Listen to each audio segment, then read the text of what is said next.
We just finished off the Nintendo booth availability, or whatever you want to call it. They call it a tour, but we didn't get toured. We got led to a booth, a kiosk, and then we played a bunch of games on it.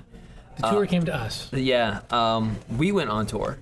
So basically, we played Smash again, because Mike and I have already talked about it. We played Starlink. Johnny played that. He's sitting right to my immediate left. Correct. This is not stereo. I should have recorded it in stereo so people could hear where we're sitting. And we played Pokemon Let's Go Pikachu. I think it's Let's. So let's talk Smash first, because we all played some Smash. Really, all the video, well, most of our gameplay session is in video form and will be posted at some point in the very near future. But we just kind of tooled around with the new characters. I'm new, all the air quotes in the world you want to put on that. Well, so Ridley and Inkling are the two new in this demo. And then we played with Snake and Ice Climbers. Yeah, there's a number of returning favorites that were not in the last game. So yeah, it's a pretty good mix. Some of them, there's Bayonetta and Cloud, some DLC characters from Wii U and 3DS. The stages are also quite a smorgasbord from across the series. Yeah, I'd actually never used Cloud, so I felt pretty good about how he felt. So that was exciting for me personally. But the game itself, we talked about it. This feels like Smash for Wii U. Yeah, it doesn't feel noticeably different than the last Smash Brothers. I was kind of expecting maybe they might go back towards the melee pace of combat, but yeah, it doesn't seem really that different. Maybe there'll be settings for it. You could play like melee style or something, but and there's not a lot of options for like we couldn't even play stock in the demo. It's pretty limited, but that's to be expected with E3. Yeah, I mean the demo. So how they've got it set up in their booth right now is you book time to play Smash, or you get in this long absurdist line that it basically means it is the only thing you will play this day. And it just, like, you get 4 minutes, maybe, total. Oh, I didn't even realize that they were giving the option of standing in line to play. There's a big dumb line out in front of their booth that seems bigger than the line just to get. But maybe that's it. Maybe when they're open, that's what the line looks like. Because that line was huge. Yeah. Oh my God, that's probably what it is, because we all did it during press time. Mm-hmm. Yeah. Yuck. But yeah, I mean, you play that game for 2 minutes and then you're done, and that's sort of the demo. So I more feel than like 2 minutes. People will probably come away disappointed just because it's Smash. Like there's new characters, but like it feels just like the Smash you already know. So like I don't know if I would feel that great about waiting all day to play that for 2 minutes. And even a lot of the assets are reused, like the character models. Like a lot of them have been cleaned up or they got new costumes. But I mean, these are the same costumes for the most part. Link and Zelda look different, but yeah, they've made a number of tweaks. Yeah, but Pikachu looks mostly the same, and Bowser looks mostly the same. Not that much you can do with Pikachu, except they added girl Pikachu with a heart-shaped tail. They did do that. Yeah. So we all live in a world now where we can tell what our Pikachus are by their tails. I read that. I don't know, my sense was that that's already a thing, and they're just reflecting it in Smash Bros. Yeah, it is. Yeah, it's already XY or something. All right. Yeah, I'm not a Pokemon expert by any means. No. So I don't know how much we want to talk about Smash. I mean, it's... Well, you played Ridley. I did. I played Inkling. I did not get a great feel for Inkling in the time that I had. So yeah, we talked about this earlier. Inkling is a little convoluted to play because quick for sure. Quick, not as quick as like Fox, but quick. Yeah. And I didn't really figure out how to use like the hiding powers. I actually spent most of my match trying to learn how to do that, and no one seemed to know the controls to do that. I'm pretty sure it was blocking down was how I did it when I played it. Did not work for me. Okay, like I said, I can't remember. I fumbled into it when I did it. I was like, oh, okay, that's the command. Yeah. Because there's not every character is in the E3 demo, but a lot of them are, and so it's hard to see how everybody does stuff, and there's no like big. A lot of these games will have like a big guide on how to play this game, but for the Smash, like, what are you gonna do? Because a lot of these characters feel very different, and so it wouldn't be easy to just write a one size fits all control guide. The returning characters that I played were, I would say, modest tweaks of what's come before. Like Samus, has been in every Smash Brothers, and it's one of my favorite characters to play. And this is probably the first really major change they've made to her since Melee, at least, because now you can charge her shot in the air, which I've always wanted to be able to do.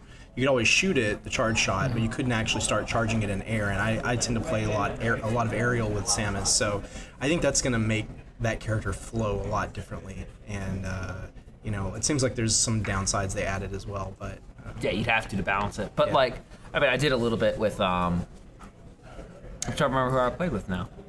I did a little bit with Bayonetta, and Bayo feels like Bayo. Like, it was just, you know, Bayo's a character they could have afforded to make some tweaks to, because she's pretty... And they might still.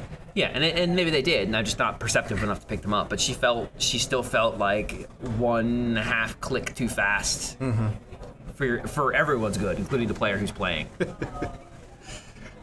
We played on Spirit Train. We did. That's a 3DS stage that's now in HD. It looks really good, I thought. Yeah. I was very pleased with the graphic upgrade they did for that one.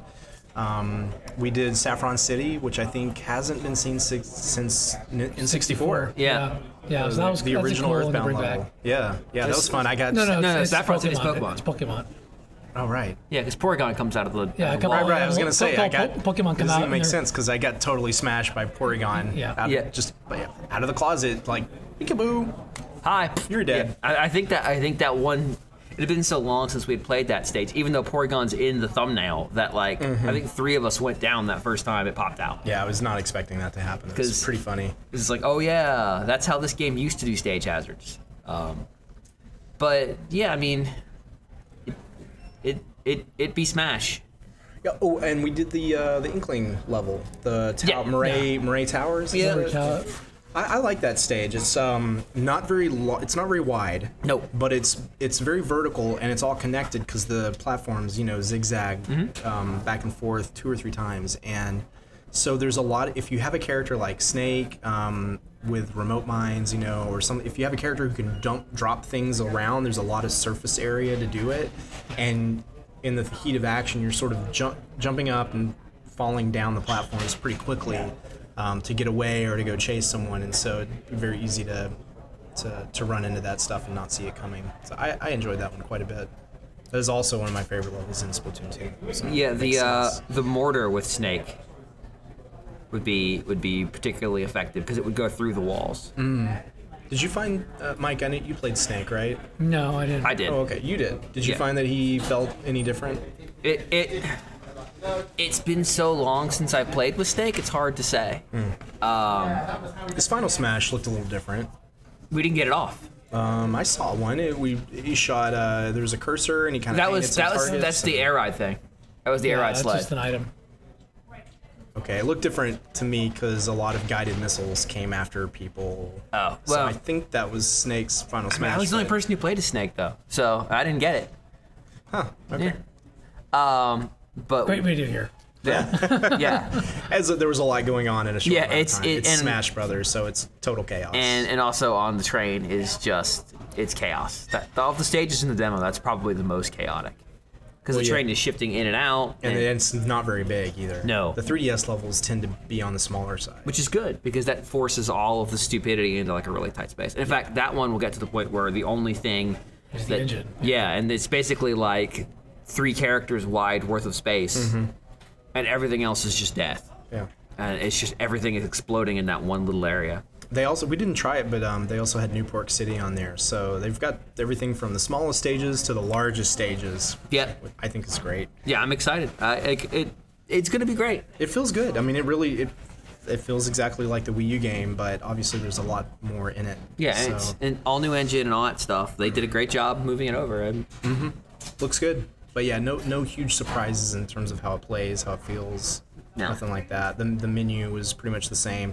You do choose the stage first, which I like, because then you can choose a character that suits that stage rather than getting screwed on, oh, I picked Donkey Kong and it's an auto-scrolling or something, you know, and it's like... So I think that's very smart. That's all part of the metagame, though. Yeah. I would love for stock to be default. No. Instead of time. Because that's not the right way to play the game. Next, you're going to want items to go away. So no, yeah, I'm all about stock and items. That's the creeping disease. In fact, I like the special flag, so you can even get an extra stock. I want that game to just like, if you die 35 times, I want that to be possible. I want to see death. I agree. You just have to get 35, 32 special flags to make that. No, I want to see death. I want to see. I don't want that to like quiet down as there are less characters on screen. I want the chaos to continue. Is that your experience, that it gets calmer as there are fewer players? But it gets, that's not my experience. It gets more tense, but it gets less. There's less just less chaotic. Less chaos. Yeah, that's fair. Well, sure. That's what I want. I want the screen to be on fire all of the time. If you could just have an item that just makes the bombs rain constantly, I don't mean like once every 2 I mean just from the sky. It's called the item menu. It's too bad Bomberman isn't playable, because that could be his final smash. He just turns it into sudden death. Yeah, during the match. It'd be awesome, and I would love it. I do love seeing Bomberman in Smash, though. That's really cool. Yeah, I do wish he was playable, because that would have been a fun one. Simon Belmont seems very likely, I think. I know Snake's already in there, but Castlevania's never really been represented. Yeah. He was in Dream Mix TV Fighters back in the early 2000s. Which is the standard. No, that was probably late 90s. It's the NXT of Smash. That's where, I mean, but that's where Snake came from. So I wouldn't discount. Yeah, that's where Snake came also, from. Also, Castlevania Judgment exists. Oh, good. We can get the Castlevania Judgment. The man who made art. it is here today. I think we're gonna go see him in a couple hours. As designed by the individuals who made a bunch of really bad anime. Great.